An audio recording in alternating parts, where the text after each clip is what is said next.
Hello guys, how are you. आप मुझे देख रहे हैं BMS फर्स्ट ईयर के चैनल पर। जैसे कि आप जानते हैं, हम अष्टांग हृदय का फर्स्ट चैप्टर पढ़ रहे हैं। तो अष्टांग हृदय का जो फर्स्ट चैप्टर है आयुष काम्या अध्याय, उसमें हम अपने टॉपिक कवर कर चुके हैं, जैसे कि आयु की परिभाषा, आयुर्वेद क्या है, आयुर्वेद का अवतरण एंड आयुर्वेद के 8 अंग। अब हम पढ़ेंगे, नेक्स्ट टॉपिक है हमारा tridosha. It is a very very important topic of Ayurveda. बहुत ही ज़्यादा इम्पॉर्टेंट है, मतलब ये सोच लीजिए एक बेस है, क्योंकि हम यहाँ पे चिकित्सा करना देखते हैं कि चिकित्सा किस तरीके से की जाती है, या किसके मतलब अगर हमारे वात पित्त कफ ऊपर नीचे होंगे तो उसी की वजह से हमें डिजीज़ भी होती है। ठीक है, तो हम आज पढ़ते हैं त्रिदोष। सबसे पहले ये जो अष्टांग हृदय का 6th श्लोक, मतलब अष्टांग हृदय के फर्स्ट चैप्टर का 6th श्लोक है। कौन सा श्लोक है ये? वायु पित्तम कफ क्षयति त्रयो दोषाः समासतः। देखिए ये क्या लिखा हुआ है, इसका मतलब है जो 3 दोष हैं हमारी बॉडी के अंदर, 3 दोष होते हैं, वात पित्त कफ, जैसे कि मैं पहले ही बता चुकी हूँ। अगर दोष देखा जाए, जो दोष होते हैं वो हमारी बॉडी के अंदर जो होंगे वो 2 टाइप्स के होते हैं। एक होता है शारीरिक और एक होता है मानसिक।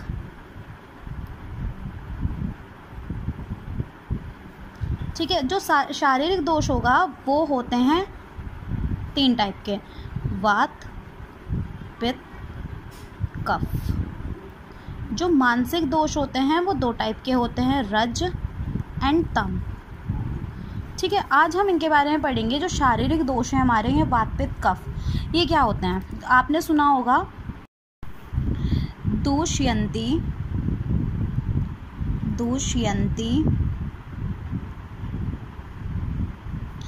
इति दोषः। देखिए ये होता क्या है, दूष्यन्ति इति दोषः। दूष्यन्ति इति दोषः का मतलब होता है जो दूषित करता है वह दोष है। दूषित करता है मतलब किसे दूषित करेगा? अब कोई इंसान, अगर हम किसी को मारें तो कोई इंसान मारने वाला होगा तो कोई पिटने वाला होगा। तो दूष्यन्ति इति दोषः, तो जो दूषित करेगा वो दोष है। तो दूषित जो होते हैं वो क्या होते हैं? वो होती हैं हमारी धातु। अगर हम नीट मतलब जो ड्रॉप करते हैं उसके बाद में आते हैं तो हम सोचते हैं धातु का मतलब एलिमेंट होगा, बट यहाँ पर क्या है, धातु का मतलब एलिमेंट नहीं होता। यहाँ पर क्या है, जो धातु होती हैं जो हमारे शरीर को धारण करती हैं उन्हें धातु बोला जाता है। धारण का मतलब होल्ड करना, मैं पहले ये बता चुकी हूँ। तो हमारी बॉडी के अंदर जो धातु होती हैं वो 7 धातु हैं। एक रस, रक्त, मांस, मेद, अस्थि, मज्जा, शुक्र। देखिए होता क्या है, जब हम आहार रस लेते हैं, आहार रस मतलब जो भी खाना वगैरह खाएंगे हम, तो उससे क्या होता है, सबसे पहले उसके ऊपर अग्नि की क्रिया होती है। रस अग्नि की क्रिया होने के बाद में क्या होगा, अग्नि क्या है जो मतलब डाइजेस्ट होगा हमारा खाना, उससे रस बनता है। फिर रक्त अग्नि की क्रिया से रक्त बनेगा, फिर रक्त अग्नि की क्रिया से क्या होता है, मांस बनता है। फिर मांस से मेद, अस्थि, मज्जा, शुक्र। अब हम बोल सकते हैं रस क्या होता है, हम कोरिलेट करें अगर मॉडर्न से, तो ये होता है प्लाज्मा। और रक्त को बोला जाता है ब्लड, मांस को बोला जाता है मसल्स, मेद मतलब एडिपोज टिश्यू, फैट वगैरह। ठीक है, अस्थि, जो अस्थि होते हैं वो होती हैं बोन्स। ठीक है, और मज्जा क्या होती है, बोन मैरो, और शुक्र स्पर्म। अब ये सब चीज़ें जो हैं, ये जब हमारा दोष क्या करेंगे, दूषित करते हैं, मतलब जो दूषित करता है वो क्या होते हैं, दोष होते हैं। तो दूष्य जो होती हैं ये सब क्या होती हैं, दूष्य हो जाती हैं। दूष्य मतलब अगर दोष हमारी बॉडी के अंदर बढ़ते हैं या कम होते हैं। अगर दोष हमारी बॉडी के अंदर बढ़े या कम हुए, विकृत अवस्था के अंदर आए, तो किस पर इफेक्ट आता है, हमारी धातु के ऊपर। ये 7 धातु जो होती हैं डिस्टर्ब हो जाती है, जिन्होंने हमारे शरीर को धारण कर रखा है, होल्ड कर रखा है। तो इससे क्या होगा, डिजीज़ क्रिएट होती है हमारी बॉडी के अंदर। ठीक है, अब नेक्स्ट टॉपिक है हमारा, और चलो नेक्स्ट, इसे पहले जानने से पहले हम पढ़ते हैं कि वात जो है इसका काम क्या होता है हमारी बॉडी के अंदर। अगर हम वात को देखें, जहाँ पे भी हमारी बॉडी के अंदर मूवमेंट होगी, मूवमेंट मतलब गति जो होगी, वो किसके कारण होती है, वात के कारण होती है। ठीक है, अगर पित्त के कारण देखा जाए क्या होता है, जो पित्त होता है वो हम इसे कोरिलेट कर सकते हैं जैसे डाइजेशन वगैरह से। तो ये क्या होता है, पित्त के पास में अग्नि होती है, ये हमारे खाने को पाचन करने में हेल्प करता है। कफ का काम क्या होता है, कफ का काम होता है मतलब एक जो हमारे मॉलिक्यूल्स होते हैं उन्हें जोड़ने का काम, ये बोल सकते हैं जैसे परमाणु वगैरह जो होते हैं एक दूसरे से जोड़ने का काम करता है ये, ठीक है, चिपकाने का, मतलब लुब्रिकेशन। अगर हम मॉडर्न से कोरिलेट करते हैं तो क्या होगा, लुब्रिकेशन, ठीक है। आई होप आपको समझ में आ गया हो ये सब कुछ। अब देखिए इसके बाद में जो है दोष की निरुक्ति। दोष की निरुक्ति कैसे हुई, दोष की निरुक्ति के लिए ये श्लोक दे रखा है, स्वातंत्रेण दृष्टि कर्तव्यम दोषात्वम। ये क्या है, स्वतंत्र रहते हुए जो दूषित करने वाला है उसे दोष की संज्ञा दी गई है। मतलब खुद तो स्वतंत्र रहेगा, हमारी पूरी बॉडी के अंदर रहता है, पूरी बॉडी के अंदर फैल कर रहेगा, लेकिन जो दूषित करने वाला है मतलब हमारी पूरी बॉडी को दूषित करता है, अगर ये इसमें विकृत अवस्थाएं आती है, मतलब ये ऊपर नीचे होते हैं तो जब दूषित करते हैं। बाकी दोष को धातु भी कहा गया है, जब हमारे शरीर के अंदर रहकर हमारे शरीर को धारण करते हैं तो इन्हें धातु भी बोला जाता है। लेकिन अगर हमारे शरीर के अंदर, बॉडी के अंदर रहकर ये विकृत अवस्था में आते हैं, मतलब ऊपर नीचे हो जाते हैं, इनबैलेंस हो जाते हैं, तो क्या होता है, ये हमारे जो बॉडी है, हमारी बॉडी के अंदर व्याधि को उत्पन्न करते हैं, यानी कि डिजीज को उत्पन्न करते हैं, ठीक है। अब देखो ये नेक्स्ट श्लोक दे रखा है अष्टांग हृदय का फर्स्ट चैप्टर का 7वां श्लोक है। ये 2 अवस्थाएं होती हैं, दोष की 2 अवस्थाएं, वही चीज़ साम्यावस्था और विकृत अवस्था। साम्यावस्था क्या होती है, हम बोल सकते हैं इसे इक्विलिब्रियम में रहना। इक्विलिब्रियम मतलब कि मेंटेन रहना, दोषों का ना तो ऊपर होना और ना नीचे होना, ठीक है, मतलब नॉर्मल रहना, जो हमारी बॉडी को जब धारण करते हैं तो साम्यावस्था में रहते हैं।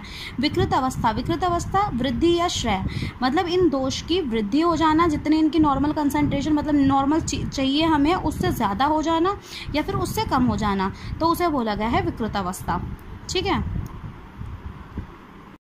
देखिए अब इसके बाद में आता है हमारा नेक्स्ट टॉपिक जो है वो है शरीर में स्थान क्या है वात पित्त कफ के। जो वात पित्त कफ है वो कहाँ रहता है, ठीक है, उसके स्थान पढ़ेंगे हम।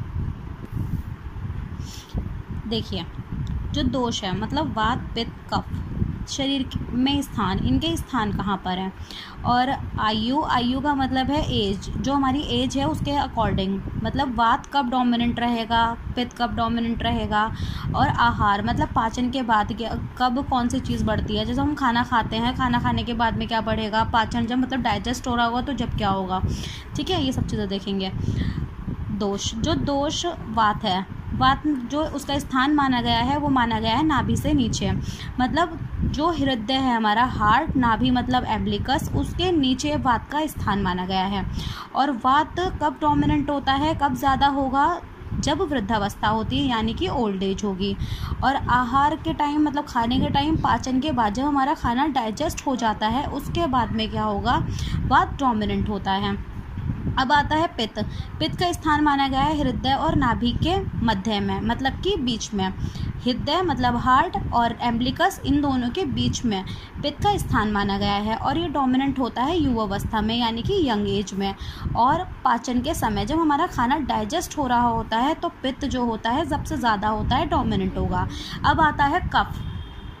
कफ जो है हृदय और नाभि के ऊपर, इसका जो स्थान माना गया है मतलब हार्ट और एम्ब्लिकस के ऊपर माना गया है।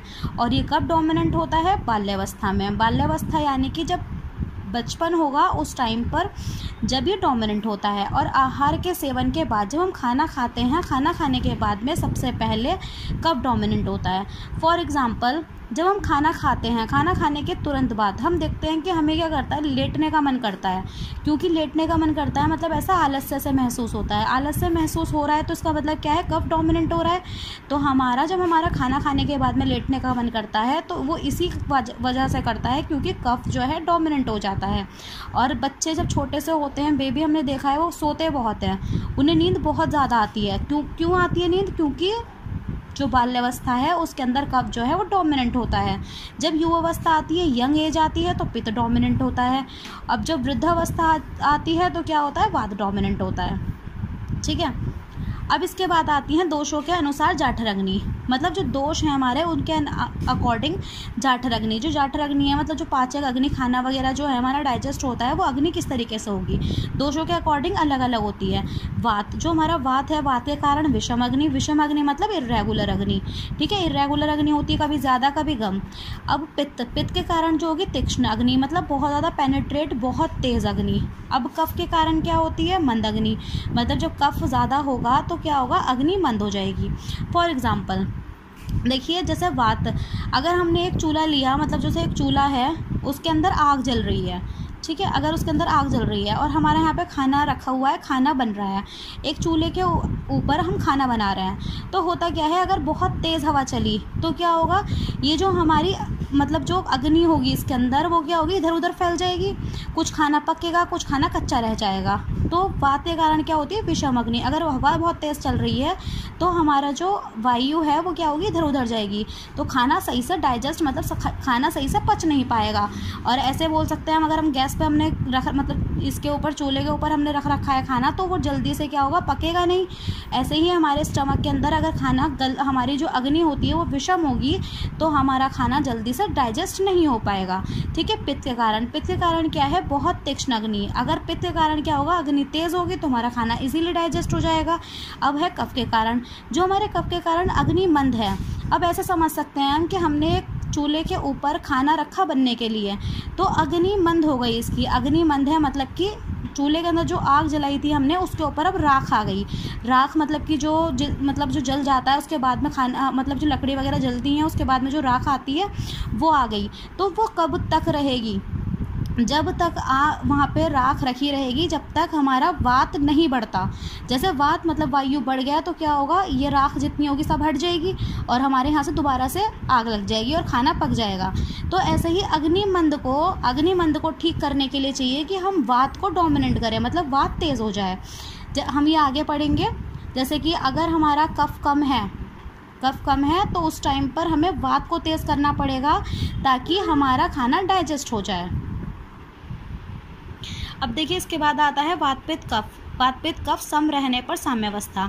अगर ये सब तीनों सही रहेंगे तो सम रहने पर, मतलब सही, जब हमारे पास में दोनों इक्वल हैं तो क्या होगा, साम्यावस्था रहेगी, ठीक है। अब इसके बाद आता है दोषों के अनुसार कोष्ठ यानी कि स्टमक। जो दोष है हमारा, उनका क्या इफेक्ट पड़ता है हमारे स्टमक के ऊपर, वात की अधिकता से। अगर हमारे स्टमक के अंदर, आमाशय के अंदर क्या होता है, वात की अधिकता हो जाती है तो क्रूर पैदा होता है। क्रूर का मतलब क्या है, क्रूर का मतलब होता है कि मोशन जो होंगे हमारे वो क्या होंगे, बहुत कम हो जाते हैं। मोशन यानी कि जो हमारा स्टमक होगा उसका मोशन क्या होंगे, कम हो जाएंगे। और पित्त की अधिकता के कारण मृदु, और कफ की अधिकता के कारण मध्य। मृदु का मतलब है ज़्यादा होना और क्या कहते हैं, क्रूर का मतलब है कम होना। पेट में ऐठन सी महसूस होती है अगर वात की अधिकता हो जाती है तो, ठीक है। पित्त की अधिकता से मृदु होता है यानी कि ज़्यादा होगा मोशन। अब कफ की अधिकता से क्या होता है, मध्य रहता है, नॉर्मल रहता है। और वात पित्त कफ अगर ये तीनों हैं साम्यावस्था के अंदर तो मध्य रहेगा। आई होप आपको मेरा ये आज का दोष के ऊपर टॉपिक जो है वो समझ आया हो। प्लीज़ अगर समझ आया हो तो मेरे चैनल को सब्सक्राइब करें, इस वीडियो को लाइक करें एंड बेल आइकन को प्रेस करना नहीं भूलें। Thank you so much.